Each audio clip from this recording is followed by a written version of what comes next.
મકર રાશિ ઉપર। ગણેશજી કહે છે મકર રાશિના જાતકો, આ નવું વર્ષ સૂર્યનું વર્ષ છે, આ તમારું જ વર્ષ છે। પૈસા ટકે તમે જેટલું અર્ન કરવાનું વિચાર કરી રહ્યા છો, તમારું જે ટાર્ગેટ છે કદાચ એનાથી તમે ડબલ પણ અચીવ કરી શકો છો, એનાથી ડબલ તમને મળી શકે છે। પણ આળસનું તમને ત્યાગ કરવું પડશે। તમને આળસનું ત્યાગ કરશો તો ખરેખર તમને મજા આવશે। થોડુંક એક્ટિવ થવાની જરૂર છે। લાપરવાહી ના રાખતા લાપરવાહી રાખશો તો ખરેખર નહીં મજા આવે। કરિયરની દ્રષ્ટિએ બહુ જ સારું છે આ નવું વર્ષ। ફાઇનાન્સ સેક્ટર, વીમા ક્ષેત્રોમાં સારો નફો તમને મળી શકે છે અને વેપારમાં નવા ફેરફારો, કોઈ પણ પ્રકારનો બદલાવ ફેરફાર આપણા માટે લાભદાયક રહેશે। પ્રોપર્ટીમાં રોકાણ કરવા માટે તમારે થોડોક સમય રાહ જોવી પડશે। આ નવું વર્ષ તમારા પૈસાનું સમજદારીપૂર્વક તમે રોકાણ કરો। શું ઉપાય કરી શકો છો? દરરોજ સવારે ગાય માતાને લીલું ઘાસ અવશ્ય ખવડાવો। મકર રાશિના જાતકો, મને લાગે છે કે તમે આ નવું વર્ષમાં ઘણું બધું કરી શકો છો અને યાત્રાના પણ બહુ જ સારા યોગ દેખાય છે। જો તમે બીજા રાજ્યમાં, બીજા શહેરમાં કે બીજા દેશમાં જઈને કંઈ કાર્ય કરવા માંગો છો તો એના માટે પણ આ નવું વર્ષ સારું રહેશે। સાથે સાથે સારા ઇન્વેસ્ટર્સ તમને મળી શકે છે। જો વિદેશ જવાનું વિચાર કરી રહ્યા છો, ક્યાંક ને ક્યાંક અડચણો આવતી હતી, વિઝા ઇસ્યુઝ આવતા હતા, લોન ઇસ્યુઝ આવતા હતા, ડોક્યુમેન્ટમાં કંઈક ને કંઈક પ્રોબ્લેમ્સ આવતા હતા, તો એ અડચણો હવે દૂર થશે। આ નવા વર્ષમાં તમે ઓવરઓલ એટલે તમે જે સેક્ટર સાથે જોડાયેલા છો એમાં તમને સારો નફો જોવા મળશે, સારું ગ્રોથ જોવા મળશે। આ નવું વર્ષ આપણું જ છે, એન્જોય કરો।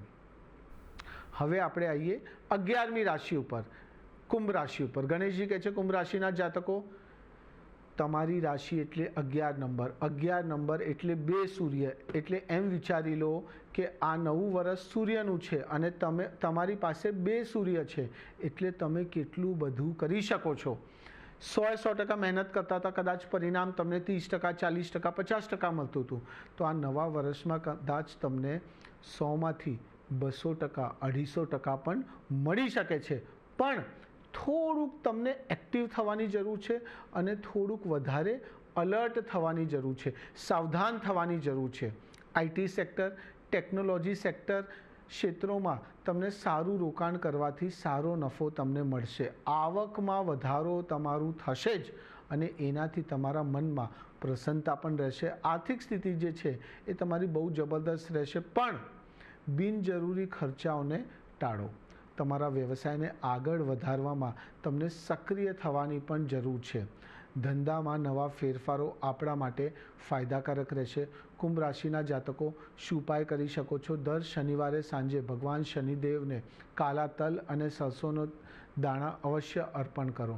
એમ ગણી લો કે આ નવું વર્ષ તમારા માટે અચીવમેન્ટવાળું વર્ષ છે, તમારા માટે ગ્રોથવાળું વર્ષ છે। અને બીજું, કોઈ પણ પ્રકારનું સ્ટ્રેસ ના લેતા અને વધારે વિચાર ના કરતા। વિચાર કરશો તો કન્ફ્યુઝન આવશે, સ્ટ્રેસ આવશે અને કદાચ તમે કાંઈ નહીં કરી શકો। એટલે વધારે વિચાર કર્યા કરતાં થોડુંક મગજને શાંત રાખીને જો તમે કાર્ય કરશો તો ખરેખર તમને મજા આવશે। આ નવું વર્ષ તમને કંઈક ને કંઈક આપીને જશે, એન્જોય કરો। હવે આપણે આવીએ અંતિમ રાશિ ઉપર એટલે કે મીન રાશિ ઉપર।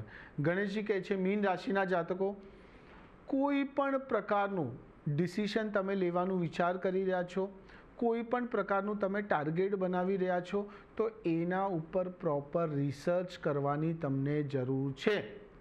ઉતાવળમાં કોઈ પણ પ્રકારનું નિર્ણય ના લેતા, નકર તો ઉતાવળમાં લીધેલા નિર્ણયો તમને નુકસાનકારક સાબિત થઈ શકે છે। Solar sector, energy sector, power સેક્ટરમાં રોકાણ આપણા માટે સારું રહેશે। જોખમી રોકાણોને ટાળો, સંશોધન કરો અને પછી જ રોકાણ કરો। પૈતૃક સંપત્તિ વેચીને પણ તમને સારા પૈસા મળી શકે છે। આયાત નિકાસના વ્યવસાયો નફાકારક રહેશે। સોના ચાંદીના વ્યવસાય સાથે જે લોકો જોડાયેલા છે, તમારા માટે આ નવું વર્ષ ખરેખર બહુ જ ફાયદાકારક રહેશે। શું ઉપાય કરી શકો છો? દર શનિવારે ભગવાન હનુમાનજીને તેલ અને સિંદૂર અર્પણ કરો અને મંગળવારના દિવસે અને શનિવારના દિવસે 3 વખત હનુમાન ચાલીસા અવશ્ય સાંભળો।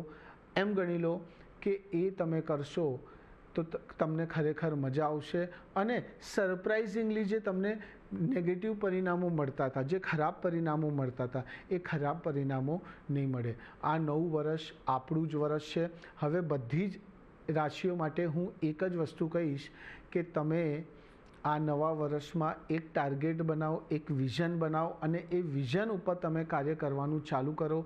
અને રોજાના જો તમે 15થી 20 મિનિટ મેડિટેશન કરી શકતા હો તો એ અવશ્ય કરો.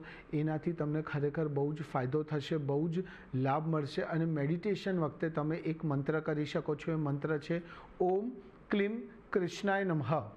એટલે કે આ મંત્ર તમને જબરદસ્ત ફાયદો કરાવશે. 21 દિવસ સુધી કન્ટિન્યુઅસલી તમે આ મંત્ર કરશો તો તમે તમારા અંદર 22મા દિવસે ફરક જોશો. આ નવું વર્ષ આ બધા માટે સારું રહે. ગણેશજીના આશીર્વાદ આ બધા ઉપર રહે. આ બધા પોઝિટિવ રહો, એન્જોય કરો. શ્રી ગણેશાય નમઃ. જી, તો આપણે મેષથી લઈને મીન સુધી તમામ રાશિઓએ ક્યાં રોકાણ કરવાના છે અને આવનારું સંવત કેવું રહેશે એની સંપૂર્ણ માહિતી વિગતવાર મેળવી છે. ચિરાગજી, આપનો ખૂબ ખૂબ આભાર અમારી સાથે જોડાવા બદલ અને આ વિસ્તૃત માહિતી આપવા બદલ. અને ત્યારે જ આ સાથે આ ખાસ રજૂઆતમાં હાલ પૂરતું આટલું જ. હાલ મને પણ આપશો રજા, પણ વધુ અપડેટ અને સમાચારો માટે આપ જોતા રહો CNBC ગુજરાત. નમસ્કાર.